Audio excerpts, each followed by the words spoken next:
Lucía y el amor de Bárbara Cartland, capítulo 5. Cuando Lucía entró en el salón, el marqués ya la esperaba.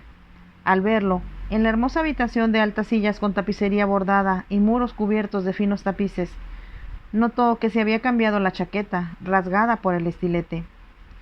Después desvió la vista, y como si él advirtiera lo turbada y nerviosa que estaba, le dijo con voz tranquila: «Estoy ansioso por mostrarle mi yate». Le entregó una copa de champaña y levantó la suya al decir: «Brindemos por un tranquilo viaje a casa». Obediente, Lucía levantó su copa y bebió un pequeño sorbo.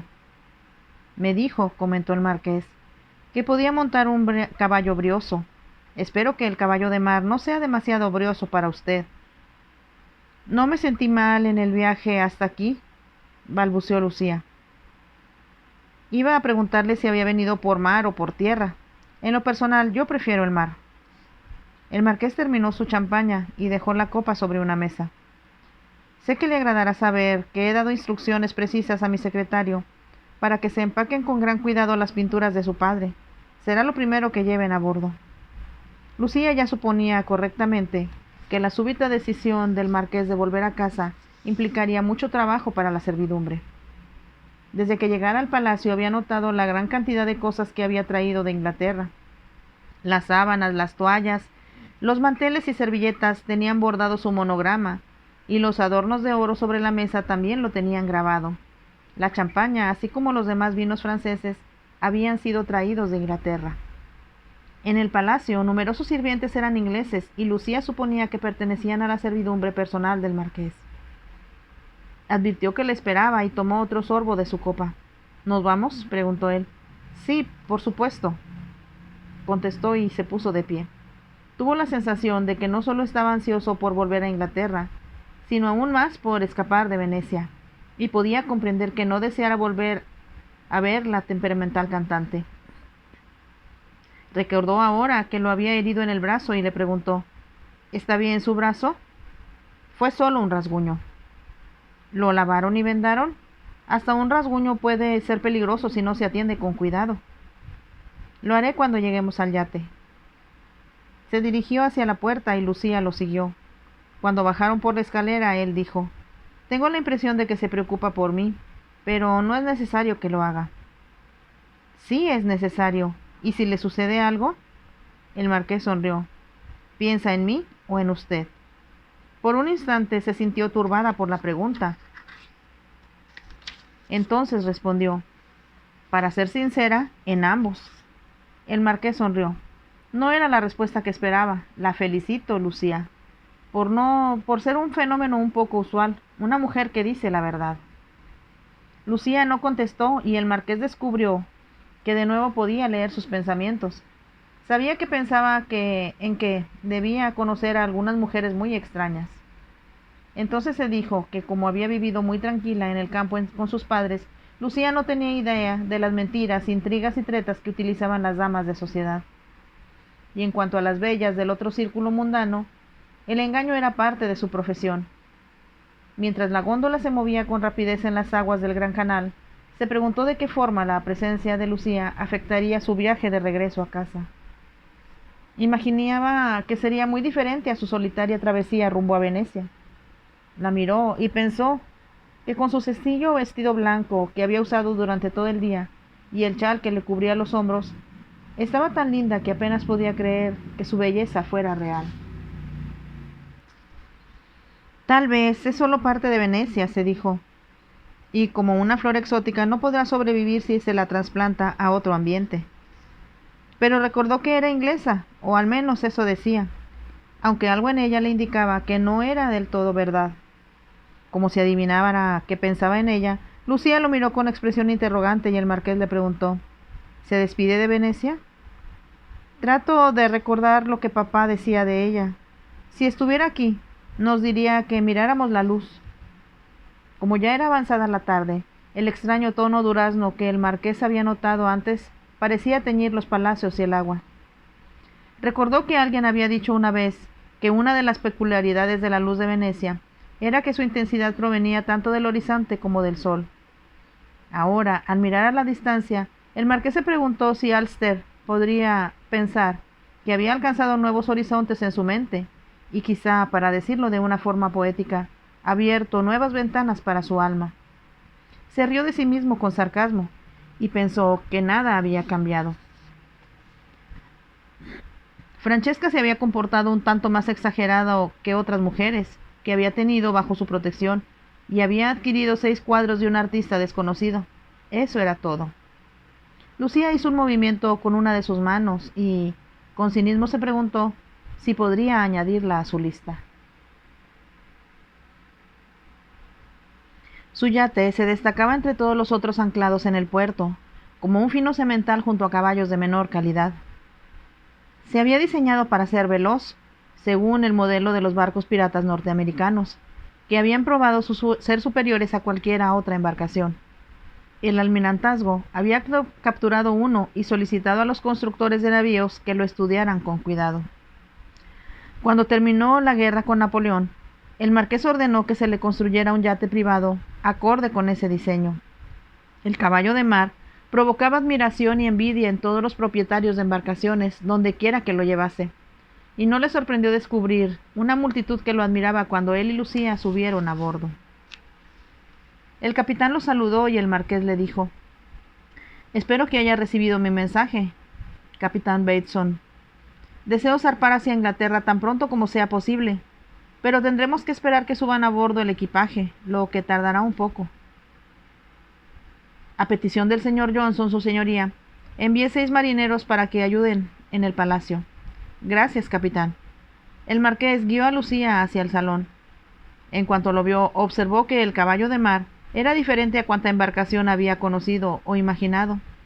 Estaba decorado con gusto exquisito, y el salón era tan semejante al de cualquier mansión, que no parecía formar parte de una embarcación. En los muros colgaban finos cuadros, y las cortinas y cubiertas de sillas y sofás eran de la misma atractiva tela verde.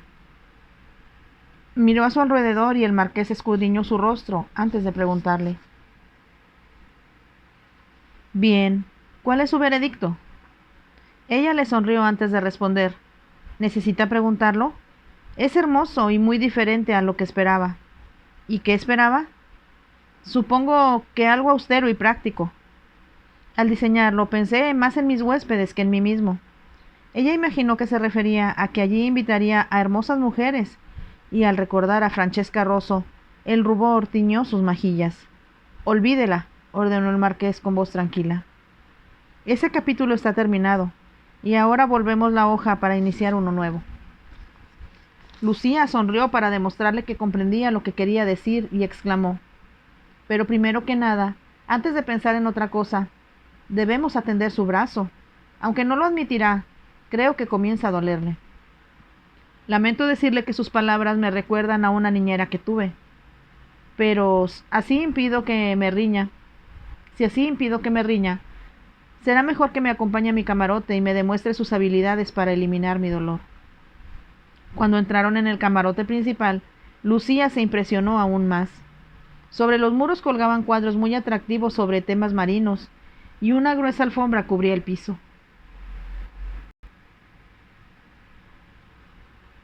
Dos amplios sillones y la ancha cama de 4 postes eran los únicos muebles que no estaban empotrados en la pared.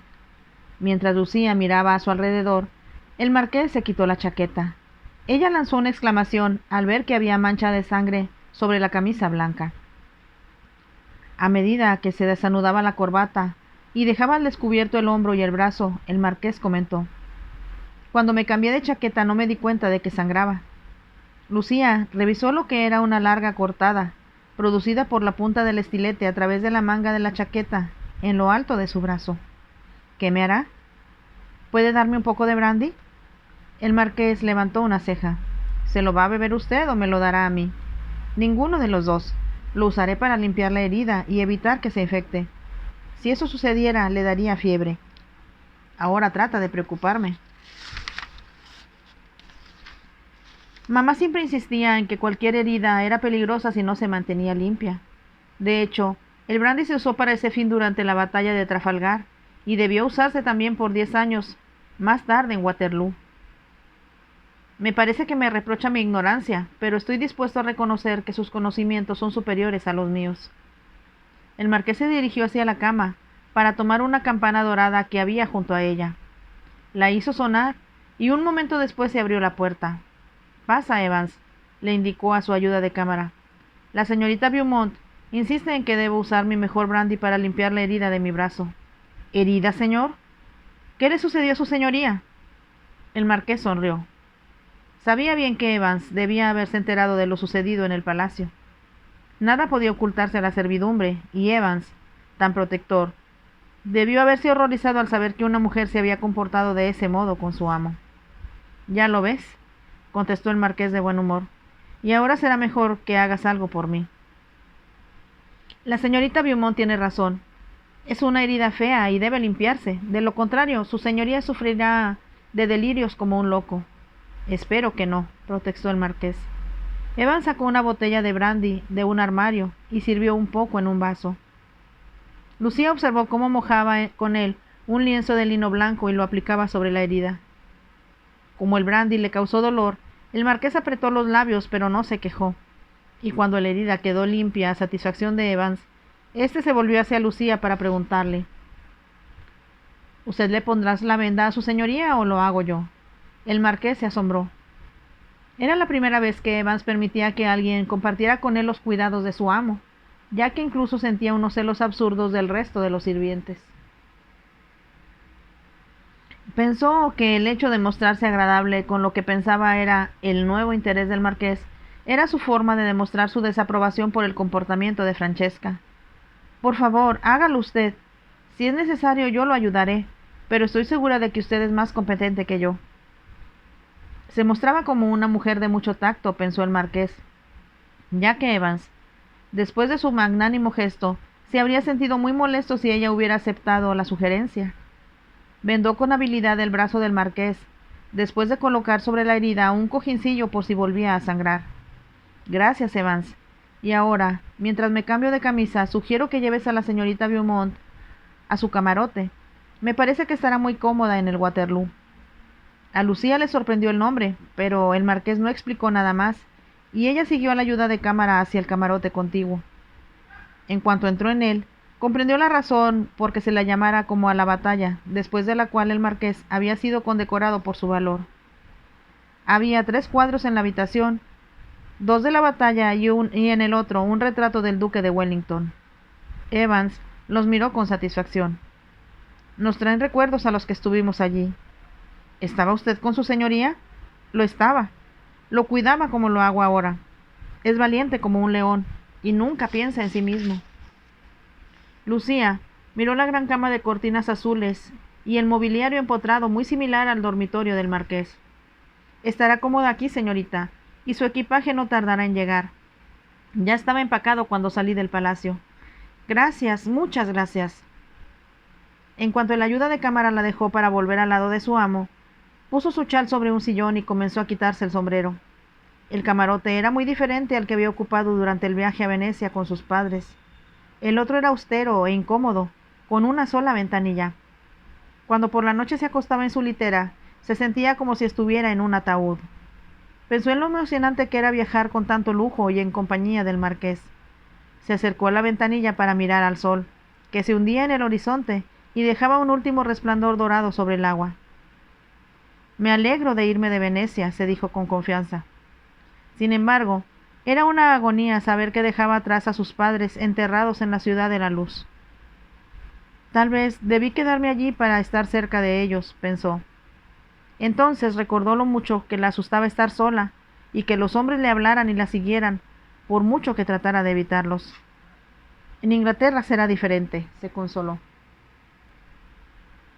Aunque aún sentía temor, por lo pronto estaba con el marqués, que podría ayudarla y tal vez cuidarla.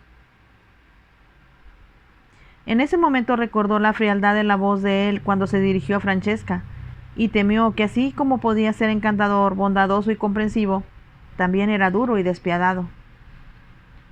Entrelazó las manos y oró: «Por favor, Dios mío, no permitas que se aburra de mí muy rápido. Haz que siempre sea bondadoso conmigo como ahora. Si lo pierdo, no tendré a nadie y sentiré mucho miedo». Sintió que todo su cuerpo temblaba. Entonces, como si la luz del exterior le hablara, Tuvo la sensación de que sus padres la protegían y que las cosas no serían tan malas como imaginaba. Recordó que el marqués le había dicho a Francesca que siempre cumplía sus promesas y que le daría el collar de esmeraldas. Sin duda, cumpliría la promesa de pagarle los cuadros de su padre. No iré a casa con las manos vacías, se dijo, y él ya pensará en algo que yo pueda hacer, y así estaré segura. Al pensarlo, comprendió que si hubiera tenido que viajar sola en un barco de pasajeros, se habría sentido aterrada. Como había viajado desde Inglaterra acompañada por sus padres, no se había preocupado por el resto del viaje. Sin embargo, había notado que cuando paseaba por la cubierta con sus padres, los hombres de todas las edades la miraban de una forma que la turbaba. Por eso su madre se había rehusado a mostrarse amistosa con la gente que se acercaba a ellos, aunque siempre se comportaba con amabilidad. Una noche, cuando creyó que Lucía no escuchaba, oyó que le decía a su padre: «En pocos años Lucía será muy hermosa y tendremos que cuidarla mucho». «Es solo una niña», había respondido su padre. «Los niños crecen, mi amor. Y le pido al cielo que Lucía encuentre un hombre tan maravilloso como tú, que se case con ella y vivan felices para siempre». «¿Lo has sido tú?» «Sabes de que desde que me casé contigo he vivido como en el paraíso, sin lamentaciones ni arrepentimientos». «¿Cómo puedes hacer una pregunta tan tonta? ¿Cómo voy a lamentar vivir en el cielo con el hombre más apuesto, maravilloso y adorable que haya existido jamás?» «Es lo que yo deseaba oírte decir. Sabes, yo soy el hombre que ha recibido mayores bendiciones por tenerte a ti». Sus padres se miraban a los ojos y Lucía comprendió que ya la habían olvidado. Y cuando se dirigían a su camarote, vio que su padre abrazaba y besaba a su madre como si jamás deseara apartarse de ella. «Eso es lo que yo deseo de la vida», pensó. Entonces sintió miedo de no poder conseguirlo y vivir siempre sola y asustada. Al día siguiente, muy temprano, a Lucía la despertó el ruido del ancla al izarse y los movimientos de a bordo. Comprendió que todo había sido embarcado y que partían de Venecia. La noche anterior había experimentado una alegría inesperada al cenar con el marqués en el atractivo salón, atendidos por sirvientes que vestían libreas blancas con botonadura dorada. La comida, como siempre, había sido deliciosa, y el marqués había insistido en que tomara una copa de vino. Cuando se quedaron solos, le dijo: «Quiero felicitarla, Lucía, por la forma ejemplar en que se comportó hoy, lo que admiro de tal modo que me resulta difícil expresarlo con palabras». Hizo una pausa en la que notó que ella se ruborizaba, y luego añadió: «También deseo agradecerle que me haya salvado la vida». «No, por favor», comenzó a decir Lucía, pero él la interrumpió. «No volveremos a hablar de eso. Solo deseaba decir que la rapidez con la que actuó fue excepcional, y como las consecuencias, si no lo hubiera hecho así, habrían sido muy serias, solo puedo decirle gracias desde el fondo de mi corazón». Pero como si comprendiera que a ella le resulta difícil responder, añadió: «Ahora quiero que me diga qué le parecen los cuadros que tengo aquí en mi yate».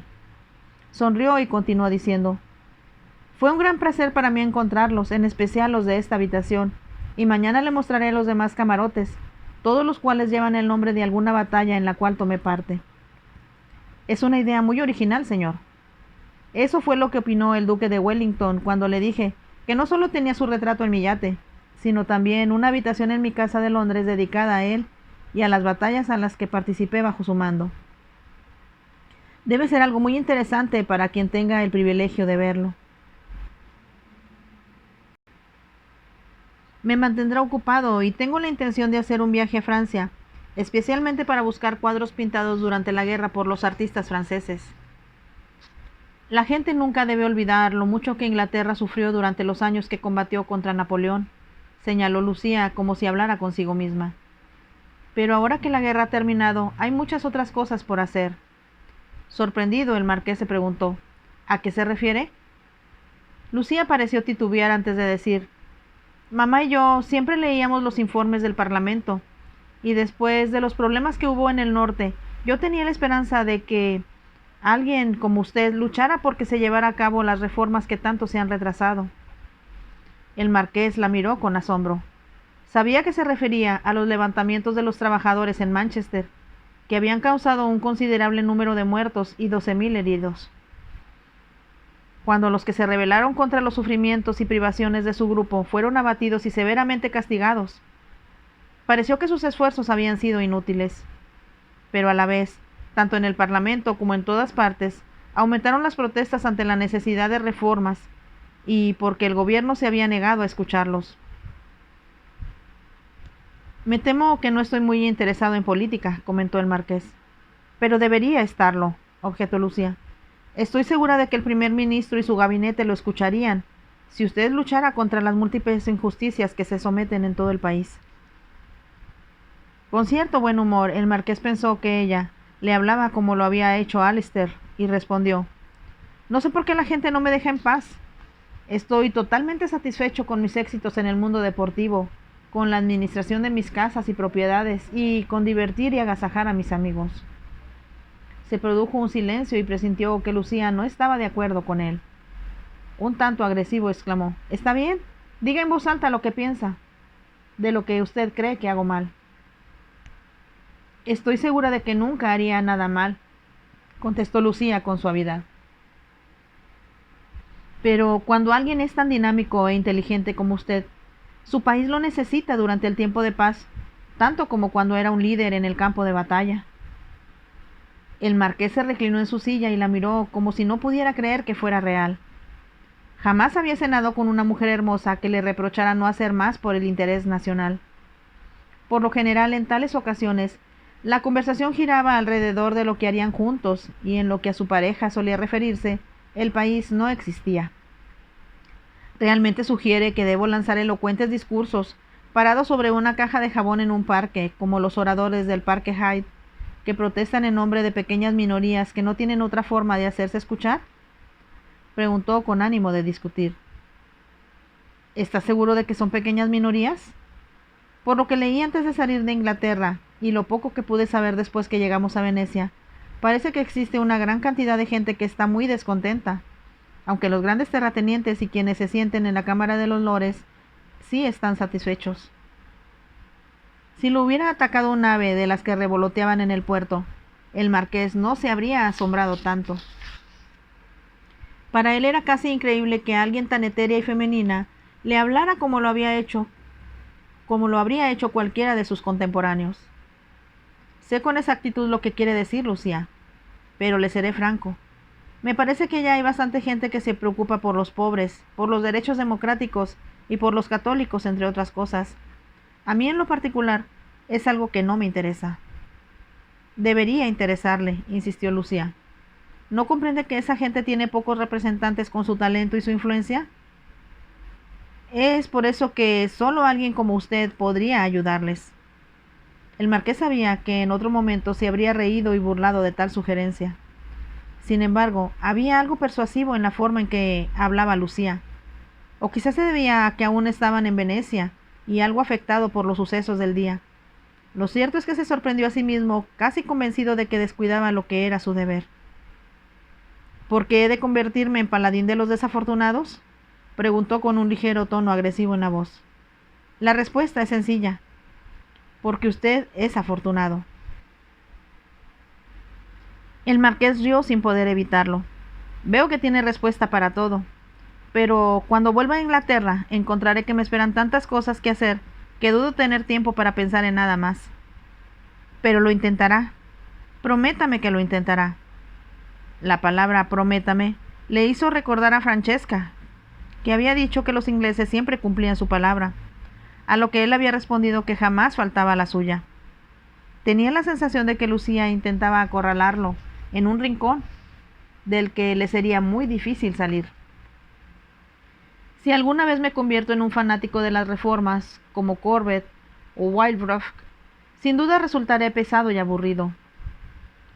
Lucía se rió y el sonido de su risa le pareció muy bello. Eso es algo que jamás podrá hacer. Pero cuanto más leo acerca de lo que sucede en Inglaterra en la actualidad, más me preocupa y aflige que no haya suficiente gente importante como usted que se ocupe seriamente de ello. ¿Cómo sabe que soy importante en ese sentido? Lucía hizo un gesto muy expresivo con las manos. Es difícil expresarlo con palabras, pero yo sé que el sol saldrá mañana y que el mar no se secará durante la noche. Así lo espero. Lucía no lo escuchaba. Tenía el codo apoyado en la mesa y la mano sobre su mejilla. Papá dijo una vez que todos transmitimos la fuerza de la vida, pero algunos la transmiten más que otros, y son quienes se convierten en importantes, como Buda, Cristo o Mahoma, en grado menor Marco Polo y Cristóbal Colón. ¿Y cree que yo puedo contarme entre tan distinguida compañía?, preguntó algo burlón el marqués. Después de una pausa, Lucía repuso con voz muy suave: comprendí en cuanto lo vi que usted era diferente, y cuando le hablé en la Plaza San Marcos vi que vibraba, como habría dicho papá, de manera muy distinta a nadie que hubiera conocido. Me siento muy halagado, contestó con frialdad el marqués, pero creo que tal vez está prejuzgando. Es posible, pero a la vez sé que digo la verdad. El marqués levantó las manos en un gesto de fingida rendición. Ahora me asusta, y como también me presiona para que haga algo que no deseo, he decidido resistirme. Lucía negó con la cabeza. Puede pensar que lo hace, pero estoy segura, porque usted tarde o temprano sabrá qué hay que hacer, y lo hará. Si persiste, creo que antes que este viaje termine, la tiraré por la borda y dejaré que se ahogue. Al hablar, tenía la sensación de que se evadía y debatía contra lo que sugería Lucía, como si fuera un pez prendido al anzuelo. Recordó que le había dicho a Alster que así se sentía cuando evadía el matrimonio, pero esto le resultaba más agobiante y dijo: me gustaría hacerle notar, Lucía, que cuando cene sola con un hombre debe entretenerlo, hacerlo reír y no obligarlo a pensar en sí mismo, cuando debería pensar solo en usted. Observó que se ruborizaba, antes de contestar con voz muy queda: lo siento. Mamá siempre me dijo que los hombres se aburren mucho cuando una mujer habla demasiado. Como se percató de que había sido poco gentil, el marqués extendió la mano. No estoy aburrido. Solo me temo que me convierta en un noble misionero antes que lleguemos a Inglaterra. Apoyó la mano sobre la mesa, en un gesto invitador, y Lucía puso sus dedos sobre la palma de él. Intentaré mantenerlo divertido, pero, como sin duda ha advertido, soy muy ignorante. No en lo intelectual. Entonces, en lo relativo a cómo divertir a un caballero mundano. Los dedos de él se cerraron sobre los de ella. Ahora se propone ser provocativa, pero déjeme decirle, Lucía, que he disfrutado de esta cena juntos y espero disfrutar muchas más. Habló con seriedad, pero de forma incontrolable. Lucía volvió a ruborizarse y el marqués le soltó la mano. Ahora debe irse a la cama. Ha sido un día muy pesado y aunque sé que no lo reconocerá, debe estar cansada. Váyase a dormir, criatura, y déjeme a solas con mis pensamientos, que no son los que esperaba tener esta noche. Un tanto desconcertada, ya que él hablaba de una manera muy diferente a como lo había hecho antes, Lucía se levantó de la mesa. Durante un momento permaneció de pie a un lado de la silla de él y lo miró antes de decir: gracias por ser tan bondadoso conmigo y por hacerse cargo del funeral de papá. Nunca olvidaré lo que ha hecho y solo puedo agradecérselo con mis plegarias. Al terminar de hablar, se inclinó y puso los labios sobre la mano del marqués. Antes que él pudiera hablar o moverse, salió del salón y pudo escuchar sus pisadas que se alejaban a la carrera hacia el camarote. El marqués escuchó hasta que solo reinó el silencio. Permaneció sentado y pensativo durante un largo rato, hasta que las velas casi se consumían y las estrellas brillaban alto en los cielos.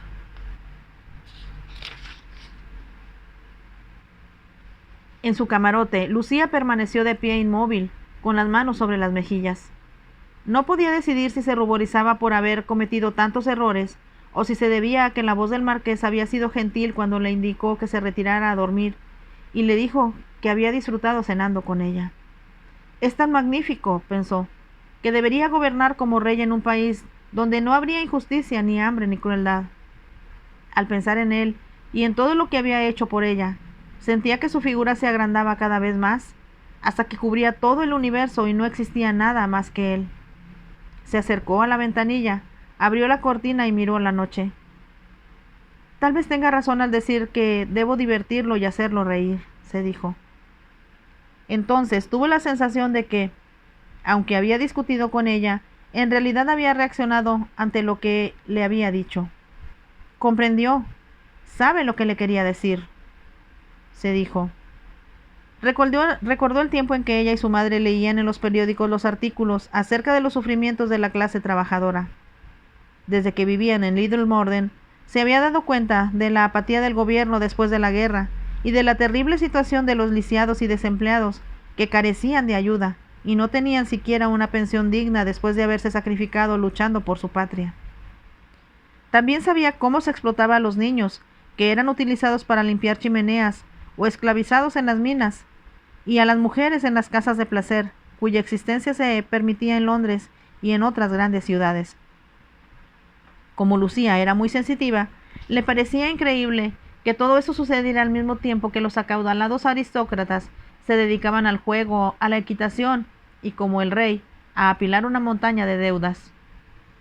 Pero desde que conociera al marqués durante aquella lejana carrera de obstáculos, se había sentido segura de que él era diferente. Aunque su nombre casi no aparecía en los debates de la Cámara de los Lores, siempre había pensado que él lucharía contra las injusticias que a ella y a su madre tanto las abatían. Después de que la había ayudado, de que habían entendido también la pintura de su padre y había sido tan bondadoso de una manera tan increíble, le había parecido imposible que él pudiera hacer algo que no fuera lo más grande y noble. Pero ese día había sucedido lo que Francesca, y después, durante la cena, había manifestado que no le interesaba la política, y Lucía sentía ahora como si la hubiera golpeado. No era lo que ella pensaba. Sin embargo, comprendía muy bien que, como hombre, emanaba de él esas extrañas e irresistibles vibraciones que nunca había percibido en ninguna otra persona, salvo en su padre. Cuando se desvestía, se dijo que, aunque pareciera presuntuoso de su parte, antes que terminara el viaje, debía hacerlo creer en sí mismo y en su destino. Fin del capítulo 5 de esta hermosa novela Lucía y el amor. Por favor, déjenme su like y los espero en el siguiente capítulo. Bye.